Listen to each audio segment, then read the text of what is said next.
رانا ثناء اللہ صاحب، سب سے پہلے ظاہر آپ کا ایک انٹرویو میں یہ کہنا کہ آپ کے علم میں تو نہیں ہے کہ ایسا ہو رہا ہے یا نہیں ہو رہا، مگر بعض معاملات ایسے ہیں کہ 2 سینئر ججز کے خلاف ریفرنس لایا جا سکتا ہے، اور وہ بھی سپریم کورٹ کے۔ صاحب ظاہر ہے اب آپ کی پارٹی میں بھی اہم پوزیشن ہے، حکومت میں بھی عہدہ ہے آپ کے پاس، جب آپ ایسی بات کریں گے تو خبر دے رہے ہیں یا 2 ججز کو دھمکی دے رہے ہیں؟ نہیں شاہ زیب، نہ اس میں کوئی خبر دینے والی بات ہے اور نہ ہی کوئی دھمکی دینے والی بات ہے، بلکہ یہ بات انتہائی جو ہے وہ باعث افسوس اور دکھ ہے کہ آپ دیکھیں کہ ساتھ ساتھ جو ہے وہ آفسز ہیں، ایک ہی بلڈنگ ہے، اور پھر یہ بھی ہے کہ موجودہ جو چیف جسٹس آف پاکستان ہیں وہ اس قسم کی جو محاذ آرائی اور گروہ بندی ہے وہاں پہ ججز کے درمیان، اس کا وہ کبھی حصہ نہیں رہے، اور وہ ہمارے جو سینئر پیونی جج ہیں سید منصور علی شاہ صاحب، ان کے وہ چیمبر فیلو بھی رہے ہیں، یعنی جب وکالت کرتے تھے اس وقت بھی اکٹھے تھے، اور اس وقت جب ایلیویٹ ہوئے تو پھر بھی اکٹھے۔ تو اس کے باوجود جو ہے وہ یعنی ساتھ ساتھ آفس ہے، بیچ میں صرف ایک دیوار ہے، اور وہ ایک دوسرے کو خط لکھتے ہیں، اور ان خطوط میں پھر اس قسم کے ریمارکس ہوتے ہیں کہ وہ پڑھنے لائق ہیں۔ تو پھر ایسی صورت میں لوگوں کو تو یہ خدشہ رہتا ہے کہ جیسے بعض اوقات عدالتوں میں ایسی خبریں اور ایسے واقعات ہوئے ہیں کہ وکلاء جو ہیں وہ آپس میں دست و گریباں ہو جاتے ہیں، کوئی ایسی صورتحال جو ہے وہ ججز کے درمیان نہ ہو جائے، اور وہاں سے کوئی ایسی خبر آئے کہ جناب وہاں پہ اس قسم کا جو ہے وہ کوئی دنگا فساد ہو گیا ہے۔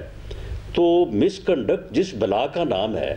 اگر وہ یہ نہیں ہے تو پھر اور کیا ہے؟ مطلب اگر یہ اس صورتحال میں میں نہیں سمجھتا۔ مطلب ظاہر آفیشلی وہ اپنے چیف جسٹس کو خط لکھ رہے ہیں، بہت سارے معاملات عدالت میں ایسے ہو رہے ہیں، 26ویں آئینی ترمیم کو ٹیک اپ کرنے کا معاملہ تھا، پھر فل کورٹ کا معاملہ تھا، پھر ججز کی شکایات کا معاملہ ہے، اسلام آباد ہائی کورٹ میں سینیورٹی کا معاملہ۔ اگر وہ اپنے چیف جسٹس کو خط لکھ رہے ہیں، آپ کے خیال میں یہ مس کنڈکٹ کے زمرے میں آتا ہے؟ تو جیسے قاضی فیصل صاحب بھی خطوط بہت زیادہ لکھا کرتے تھے، ان کے خطوط بھی میڈیا کی زینت بن جایا کرتے تھے، میڈیا کے ہیڈ لائنز بنا کرتے تھے، آپ اپریشیٹ کرتے تھے ان کو اس وقت؟ دیکھیں، میں تو کسی کا معزز جج کا نام لیے بغیر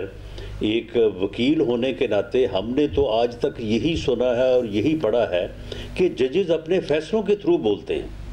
یہ خطوط کے ذریعے بولنا، اور پھر خطوط بھی اس طرح سے لکھنا کہ وہ میڈیا کو پہلے پہنچ جاتے ہیں، اور جس کو لکھا ہوتا ہے اس کو تو پتہ نہیں پہنچتے یا نہیں پہنچتے۔ تو یہ معاملہ جو ہے یہ ججز کو، اور خاص طور پہ پھر اس لیول پہ،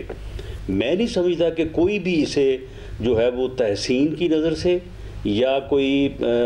جسٹیفائی سمجھتا ہو۔ سبھی لوگ جو ہیں اس بارے میں پریشان ہیں، جو کہ میں بھی ہوں، اس میں کوئی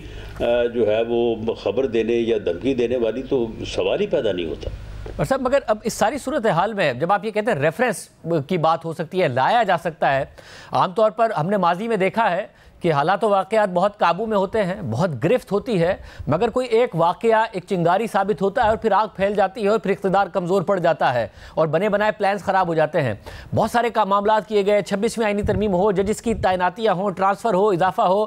وکلاء نے کہا ضرور ہے، مگر ظاہر ہے ایک طاقتور آپ کے خلاف اتحاد نہیں نظر آیا، نہ اپوزیشن کا نہ وکلاء کا۔ مگر جب آپ بڑھتے جائیں گے آگے، یہ ریفرنس لانے والی بات، اس قسم کے معاملات، یہ کوئی چنگاری بھی تو ثابت ہو سکتا ہے نا، جو سارے کی ساری حکومت کے لیے اور ریاست کے جو پلانز ہیں اس کے لیے ایک نقصان دہ ثابت ہو۔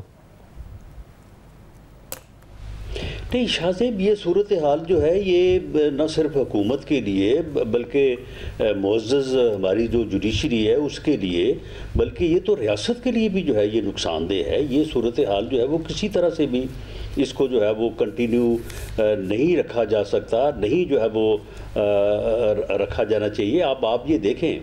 کہ جس طرح کی تقسیم جو ہے وہ سپریم کورٹ میں ہے، ویسی ہی تقسیم اب ہائی کورٹس میں جا رہی ہے، اور ویسی ہی تقسیم جو ہے وہ بارز میں جو ہے وہ پیدا ہو چکی ہے۔ اب معاملہ یہ ہے کہ اگر یہ ججز کی ٹرانسفر کا معاملہ اتنا ہی جو ہے وہ غلط ہو گیا ہے، تو کیا وہ ٹرانسفر جو ہے وہ کوئی کسی ایگزیکٹو اتھارٹی نے یا حکومت نے یا پرائم منسٹر نے جو ہے وہ کر دی ہے؟ کم از کم 3 چیف جسٹس صاحبان متفق ہوتے ہیں تو پھر ایک ہائی کورٹ کا جج جو ہے وہ ایک ہائی کورٹ سے دوسری ہائی کورٹ میں جو ہے وہ ٹرانسفر ہو سکتا ہے. یہ آپ آرٹیکل 200 آف دا کنسٹیٹیوشن جو ہے وہ پڑھ لیں. تو معاملہ یہ ہے کہ جہاں پہ چیف جسٹس ابھی ٹرانسفر پر تو چیف جسٹس بھی مطمئن ہے, جو کہ انتہائی آنریبل جج ہے, مگر ٹرانسفر پر تو چیف جسٹس بھی مطمئن ہے. سینیورٹی کا مسئلہ ہے جس کے اوپر بھی خطوط بھی لکھے گئے کہ سینیورٹی کا مسئلہ, جس پہ چیف جسٹس کی بھی غالباً رائے یہی ہے کہ سینیورٹی کا ایشو اپنی جگہ پر موجود ہے جس کا فیصلہ ہونا ہے, اور انہوں نے کہا کہ جوڈیشل کمیشن میں بھی انہوں نے رائے دی ہے. نہیں, اس کا فیصلہ جو ہے وہ اس میں خطوط لکھنے سے ہونا ہے. اس کا فیصلہ جو ہے وہ اسلام آباد ہائی کورٹ کے چیف جسٹس صاحب نے کر دیا ہے. اگر اس کے علاوہ اس کو کسی جوڈیشل فورم پہ چیلنج ہونا تو وہ جوڈیشل فورم پہ چیلنج ہونا چاہیے. اس میں کوئی اگر فیصلہ آنا ہے تو وہ فیصلہ آنا چاہیے, نہ کہ یہ صورتحال ہونی چاہیے جو کہ اس وقت صورتحال